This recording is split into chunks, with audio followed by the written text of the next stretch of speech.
looketh on the hearts. Now the situation in Numbers, God says, I am not man that I should lie, nor a son of man that I should repent. So when God says he does something, that is exactly what he does. So now we want to look at this. We want to look at this situation, and we also want to look at another situation so that we can answer this question. Did God look at the heart, or did he only look at the doorpost? And it even goes back to the in the ark situation. Did God look at the heart, or was it a situation that the door is closed and you're inside, so so you are going to be saved? So this is the question that we're going to look at now. Now, what I've seen from looking at these stories is that, first of all, God is interested in saving people. This is his main interest. And secondly, God is interested in saving as many people as he possibly can.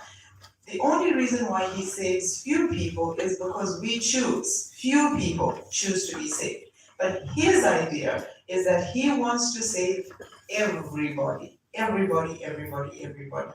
Another thing that I saw in looking at this is that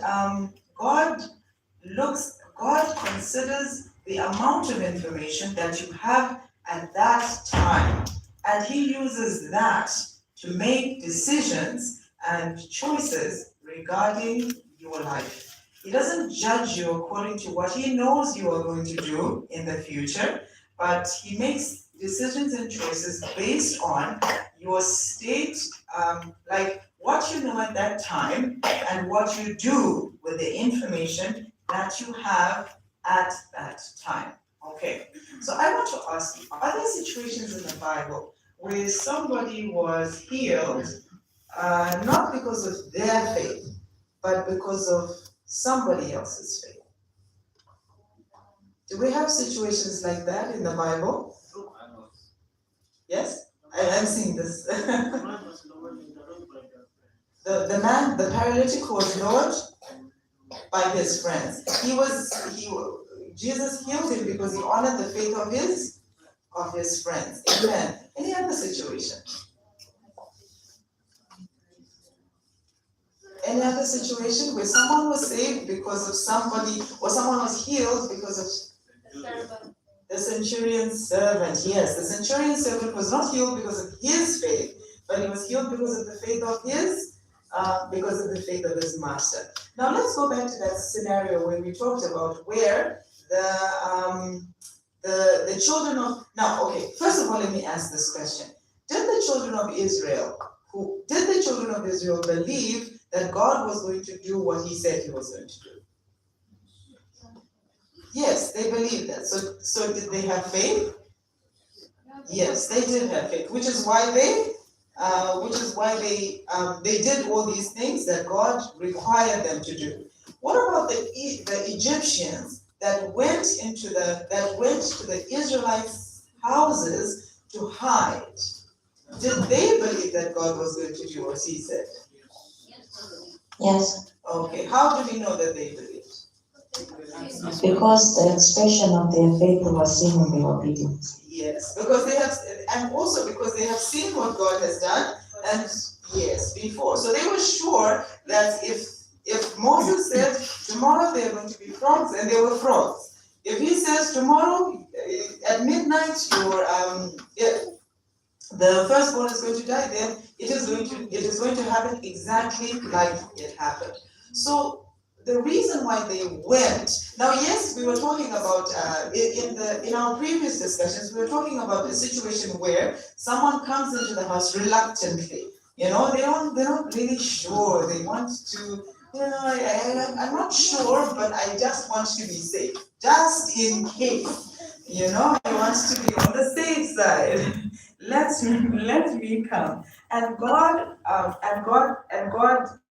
saves the firstborn of this person. Why would God save the firstborn of this person? Because this person came just in case. They are inside with the house. They're inside with the house with the blood. Okay. Anybody else? His action is out of fear. Yes, His action, why he went into that house is with the fear. Like, Yes. God is going to destroy his firstborn if he does in fact what he has experienced with the previous plagues and all. yes, His action is out of fear. That's what I'm saying. okay. So definitely he has got fear, like Bible says, faith of a mustard seed. He Okay. has got that little bit of concern. Okay, God is there. He's gonna destroy. Okay, all right. My brother says that predominantly his action is because of fear. And there's that little mustard seed faith that maybe this might happen, so let me go just in case. Yes. Pastor, were you raising your hand? No. I Okay. just want to say, even Rahab has not seen what God was doing. She heard about it and she had faith in that. That's Amen. why she did the spike. So it is something similar to that. Like it is not only just fear, but we understand what we take the whole scripture. We understand we need to have faith to please God. So there must be a kind of faith that they accept, they look on, kind of something they had in their heart so that they can be saved. Okay. Pastor is saying that this situation is the same as the situation for Rahab. Rahab didn't see anything, but he heard, and based on